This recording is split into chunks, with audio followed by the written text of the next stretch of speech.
reading Oils by Melanie Cambridge. Still reading Oils by Melanie Cambridge. I'm on page 58. I'm on page 58, and it's going to be quick studies.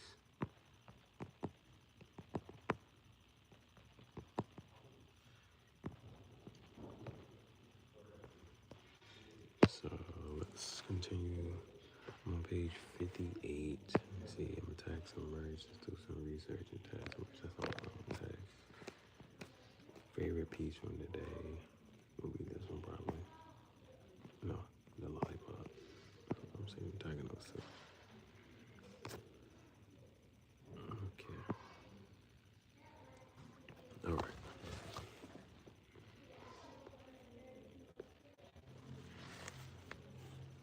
Okay. So Oils by Melanie Cambridge. I'm on page 58. I'm on page 58. So this is oil painting quick studies. Quick studies. So things that you can, if you master these, then you can just sit down and paint a picture without even like looking at anything once you get really good at it. So some of the familiar objects, just get familiar, just painting certain objects, how light shows off on plants, bottles, countryside scenery, trees. These are all just quick studies, things that you can see in nature and add. You just start to piece these together and they can make a whole picture. Buildings, of course, everything shown she did within 30 minutes or less. That was the challenge. If you give yourself this challenge of doing it 30 minutes or less, then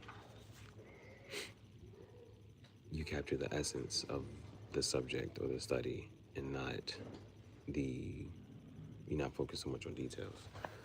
Water is very important. Water is very, very important.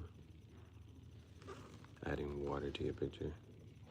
And if you're going to be doing water, that means what's on the water? Boats. So water, reflections, skies.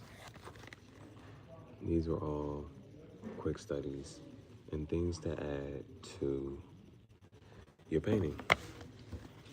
Skies, boats.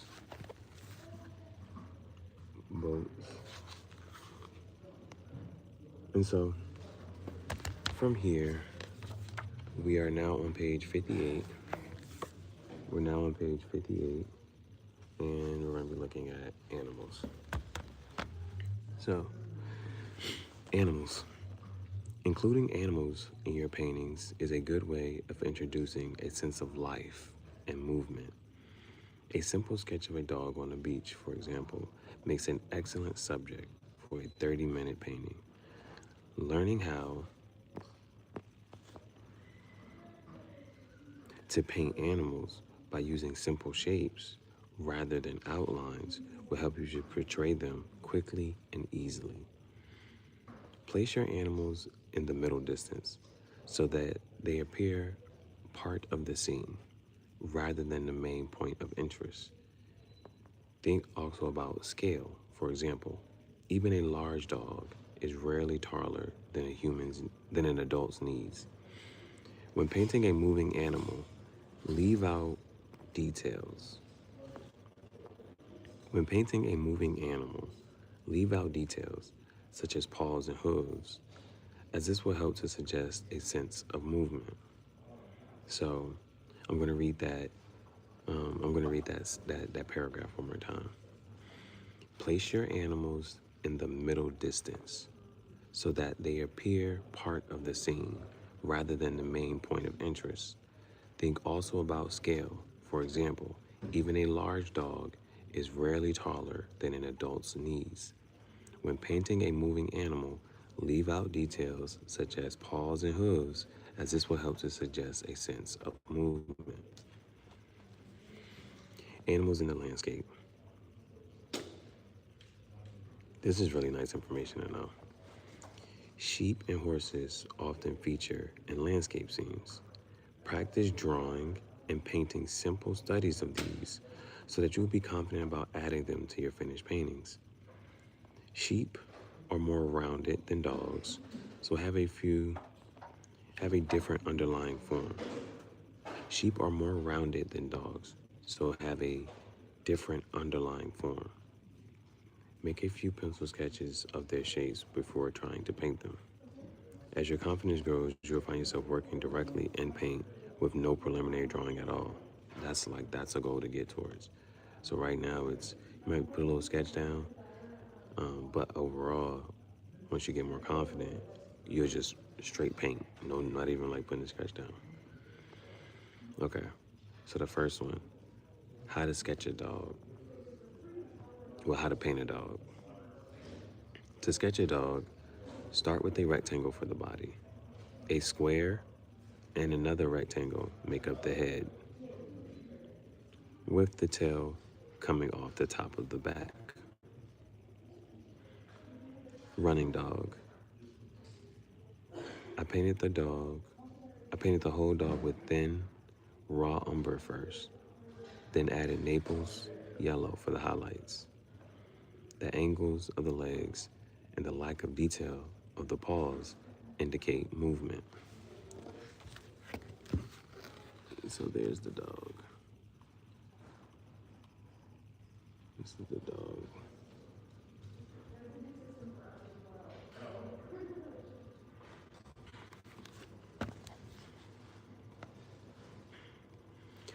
To sketch a sheep, start with an oval for the body and another for the hindquarters, adding a triangle for the head. I used raw sienna and titanium white for the sunlit sheep, with raw umber and coryllium for the shadows. So here's the sheep.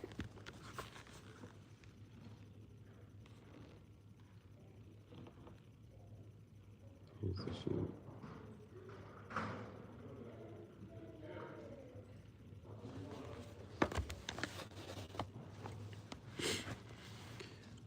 Horses. Okay, the next animal is horses.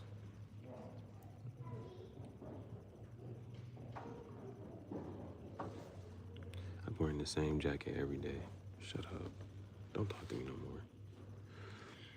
Horses are fairly complex animals to paint, but this sketch shows you how you can break down their overall shape into a series of ovals and circles for the body and leg joints. Quick tip. Photographs of animals can be a very useful reference tool, especially when it comes to capturing their movement. Watching horses. These horses stood still for at least 10 minutes, giving me time to paint them. I concentrated on just the animals, adding the background trees and grass after they had gone.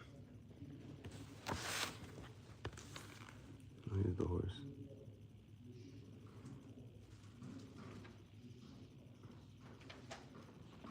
So she doesn't go into detail of like what color she used for this one. She told you what color she used for the dog and for the sheep, but she didn't tell you what color she used for the horses. But at least she gives you a nice little sketch.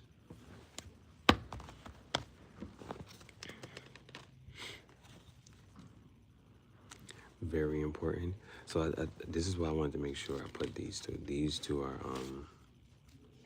okay. We're gonna finish this part. I feel like these were the most important ones as far as like subjects, things to add, quick studies.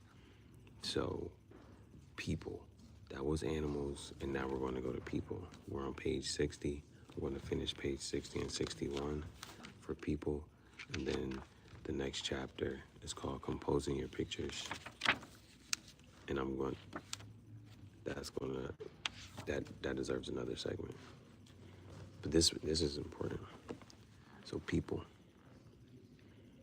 like animals, people can be useful additions in a painting, and they need not be complicated.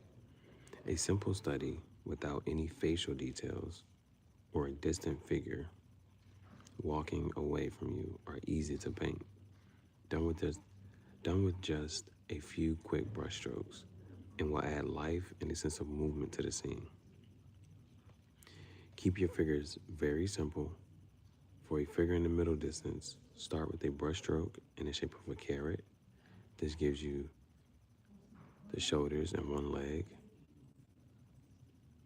Add a blob of paint for the head and a few brushstrokes for the arms and second leg. And you have a simple figure. It really is that easy.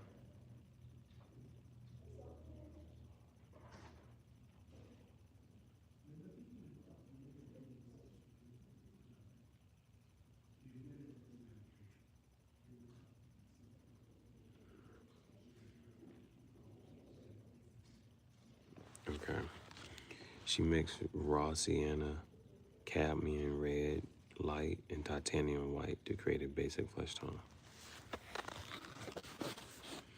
But if you want to paint a person walking in a distance figure, all you gotta do, this is one brush stroke in the shape of a carrot, then a blob for your head, and then from there, so this gives you the main body and one leg, add another leg, add an arm, and you got a person walking.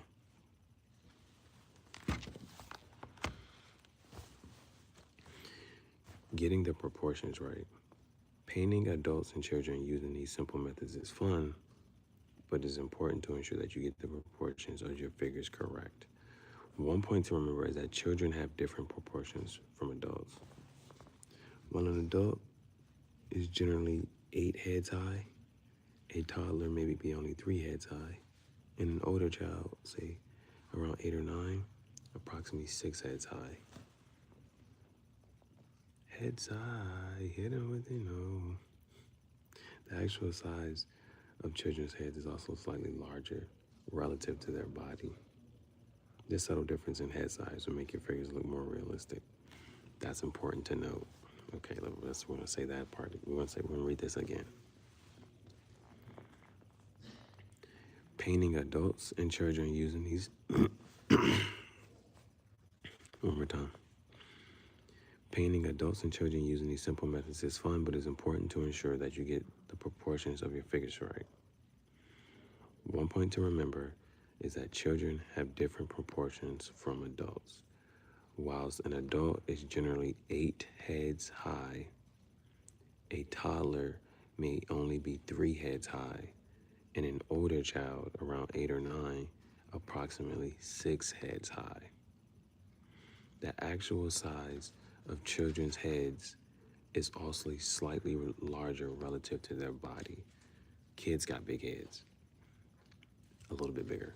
The actual size of children's heads is also slightly larger relative to their bodies. This subtle difference in head size will make your figures look more realistic. Turn a series of colored brushstrokes into a group of figures simply by adding heads and legs and a few shadows.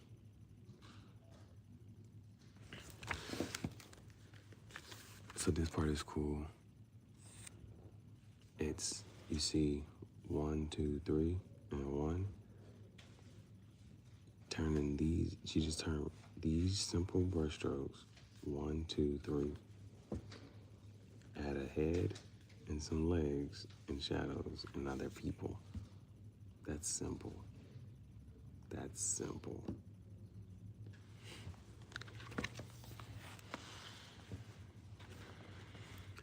There is no need to paint faces on your figures.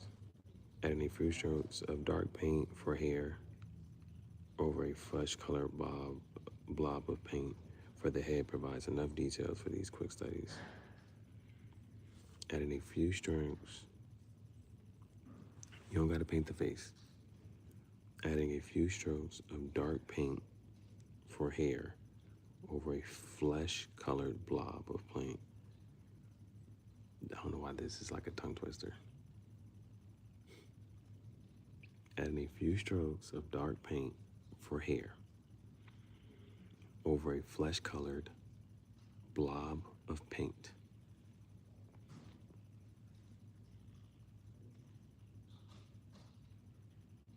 For the head, a flesh-colored blob of paint for the head provides enough details for the quick studies.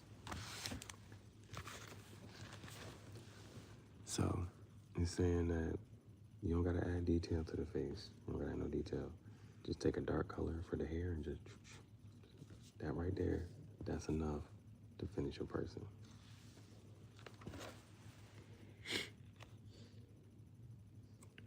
Now she gives you one more.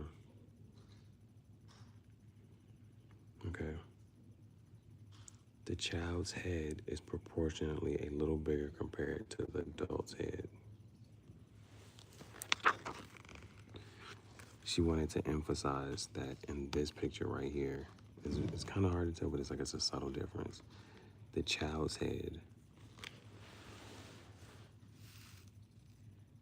is proportionately a little larger compared to the adult's head. It's proportionally a little